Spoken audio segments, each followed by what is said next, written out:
और ऑपरेशन सिंदूर में जो हुआ वह तो सिर्फ ट्रेलर था मेरे साथियों। ऑपरेशन सिंदूर में जो हुआ वह तो केवल एक ट्रेलर था, पर उस ट्रेलर ने ही पाकिस्तान को यह एहसास दिला दिया कि अगर भारत पाकिस्तान को जन्म दे सकता है तो समय आने पर वह, अब आगे मुझे बोलने की कोई जरूरत नहीं है, आप सब खुद समझदार हैं। कहने का अर्थ यह है साथियों कि ऑपरेशन सिंदूर में ब्रह्मोस का जो प्रैक्टिकल डिमॉन्स्ट्रेशन हुआ है उसने देशवासियों और पूरी दुनिया में ब्रह्मोस के लिए एक कॉन्फिडेंस, एक आत्मविश्वास पैदा किया है। इसलिए इस कॉन्फिडेंस को बनाए रखना अब आपकी जिम्मेदारी है और देश और दुनिया की यह जो उम्मीद है यह हमारे लिए एक बहुत बड़ा अवसर भी है। आप सभी इंजीनियर्स, टेक्नीशियंस और वर्कर्स के ऊपर बड़ी रिस्पांसिबिलिटी है कि इस भरोसे पर आप खरा उतरें, साबित किया है। और ऑपरेशन सिंदूर ने यह सिद्ध कर दिया है कि अब जीत हमारे लिए कोई छोटी मोटी इंसिडेंट नहीं है, बल्कि जीत हमारी एक आदत बन चुकी है। अब हमें इस आदत को न सिर्फ बनाए रखना है बल्कि इसे और मजबूत करते रहना का संकल्प भी लेना होगा। साथियों, ऑपरेशन सिंदूर ने ब्रह्मोस को सिर्फ एक ट्रायल से बहुत आगे ले जाकर प्रैक्टिकल प्रूफ दिया है और यही वजह है कि आज वैज्ञानिकों से लेकर सामान्य आदमी तक, बड़े शहर के लोगों से लेकर छोटे गांव के लोगों तक, पढ़े लिखे लोगों से लेकर कम पढ़े लिखे लोगों तक, सबको ब्रह्मोस की ताकत के बारे में अच्छी तरह पता है। देश को यह विश्वास है कि हमारे जो विरोधी हैं, एडवर्सरीज हैं, अब ब्रह्मोस से बच नहीं पाएंगे। यह देश को पूरा भरोसा है। पाकिस्तान की जहां तक बात है तो अब उसकी एक एक इंच जमीन हमारी ब्रह्मोस की पहुंच में है। सरकार अपने स्तर पर पॉलिसीज बना रही है, इंफ्रास्ट्रक्चर तैयार कर रही है, पॉलिसी सपोर्ट भी सरकार दे रही है, लेकिन असली काम, असली बदलाव तो आप जैसे लोगों के हाथों से हो रहा है। असली काम, असली बदलाव तो आप जैसे लोगों के हाथों से हो रहा है। सरकार रास्ता दिखाती है, लेकिन उस पर चलना, उसे साकार करना, यह आप सबका काम है। और बड़ी बात यह है कि आप सभी अपनी जिम्मेदारियों को समझ रहे हैं और आज भारत जिस तेजी के साथ आगे बढ़ रहा है उसमें गवर्नमेंट के साथ साथ प्राइवेट सेक्टर का योगदान भी अभूतपूर्व है और यह पार्टनरशिप हमारे देश को आगे ले जा रही है मेरे साथियों। और एक रक्षा मंत्री के रूप में मैं यह बात बड़ी जिम्मेदारी के साथ कह सकता हूं कि डिफेंस मैन्युफैक्चरिंग के क्षेत्र में भी यह कोऑर्डिनेशन अब एक नया मूवमेंट बन चुका है, एक नया अभियान बन चुका है। मैं अभी देख रहा था 50 एकड़ में फैला यह स्ट्रेटेजिक बैटरियल्स टेक्नोलॉजी कॉम्प्लेक्स 1000 करोड़ रुपए से ज्यादा के निवेश से बना है।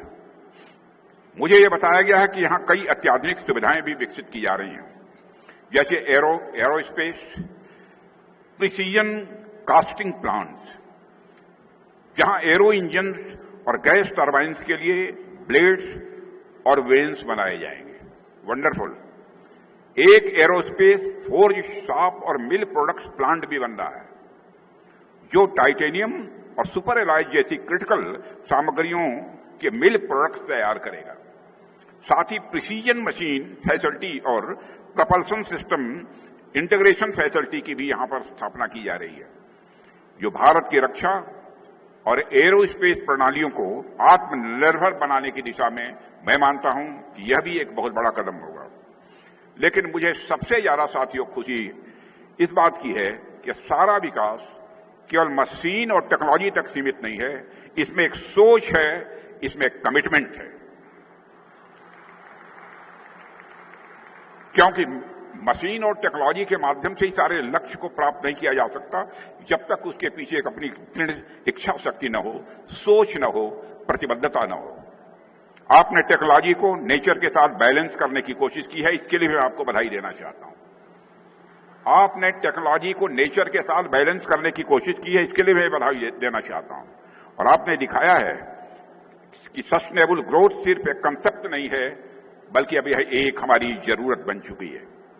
मैं देख रहा था कि इस पूरे प्रोजेक्ट में ग्रीन टेक्नोलॉजी और एनर्जी इफिशिएंट सिस्टम्स पर विशेष ध्यान दिया गया है। और यह सोच वाकई सराहनीय है। टेक्नोलॉजी और नेचर के साथ, टेक्नोलॉजी को नेचर के साथ लेकर चलना ही मैं समझता हूं कि आज की जरूरत है।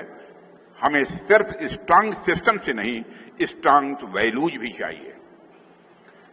और मैं मानता हूं कि अगर सरकार की पॉलिसी और आप लोगों के प्रयास इसी स्पिरिट के साथ चलते रहे, मानता नहीं हूं बल्कि मैं कॉन्फिडेंट हूं कि इसी स्पिरिट के साथ चलते रहेंगे तो भारत आने वाले कुछ सालों में डिफेंस मैन्युफैक्चरिंग का ग्लोबल हब भारत बनकर रहेगा। दुनिया के में कोई ताकत नहीं रोक सकती। अभी आज के 3-4 दिन पहले ही मैं ऑस्ट्रेलिया गया था। वहां के प्राइम मिनिस्टर से हमारी बात हो रही थी। डिफेंस के क्षेत्र में और इकोनॉमी के हर क्षेत्र में भारत जितनी तेजी के साथ आगे बढ़ रहा है, उन्होंने मुक्त कंठ से उसकी प्रशंसा की है।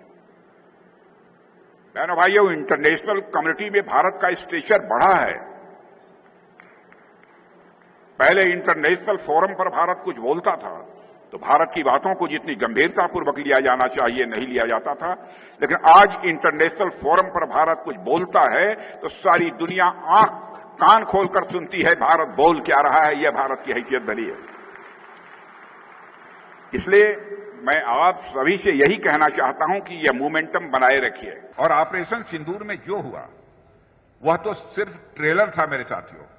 ऑपरेशन सिंदूर में जो हुआ वह तो केवल एक ट्रेलर था, पर उस ट्रेलर ने ही पाकिस्तान को यह एहसास दिला दिया कि अगर भारत पाकिस्तान को जन्म दे सकता है तो समय आने पर वह, अब आगे मुझे बोलने की कोई जरूरत नहीं है, आप सब खुद समझदार हैं। कहने का अर्थ यह है साथियों कि ऑपरेशन सिंदूर में ब्रह्मोस का जो प्रैक्टिकल डिमॉन्स्ट्रेशन हुआ है उसने देशवासियों और पूरी दुनिया में ब्रह्मोस के लिए एक कॉन्फिडेंस, एक आत्मविश्वास पैदा किया है।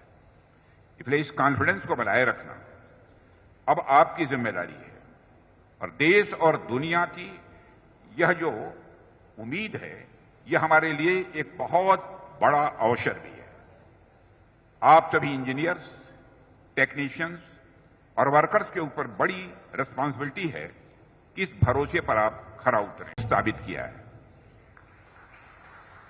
और ऑपरेशन सिंदूर ने यह सिद्ध कर दिया है कि अब जीत हमारे लिए कोई छोटी मोटी इंसिडेंट नहीं है, बल्कि जीत हमारी एक आदत बन चुकी है। अब हमें इस आदत को न सिर्फ बनाए रखना है बल्कि इसे और मजबूत करते रहना का संकल्प भी लेना होगा। साथियों, ऑपरेशन सिंदूर ने ब्रह्मोस को सिर्फ एक ट्रायल से बहुत आगे ले जाकर प्रैक्टिकल प्रूफ दिया है और यही वजह है कि आज वैज्ञानिकों से लेकर सामान्य आदमी तक, बड़े शहर के लोगों से लेकर छोटे गांव के लोगों तक, पढ़े लिखे लोगों से लेकर कम पढ़े लिखे लोगों तक, सबको ब्रह्मोस की ताकत के बारे में अच्छी तरह पता है। देश को यह विश्वास है कि हमारे जो विरोधी हैं, एडवर्सरीज हैं, अब ब्रह्मोस से बच नहीं पाएंगे। यह देश को पूरा भरोसा है। पाकिस्तान की जहां तक बात है तो अब उसकी एक एक इंच जमीन हमारी ब्रह्मोस की पहुंच में है।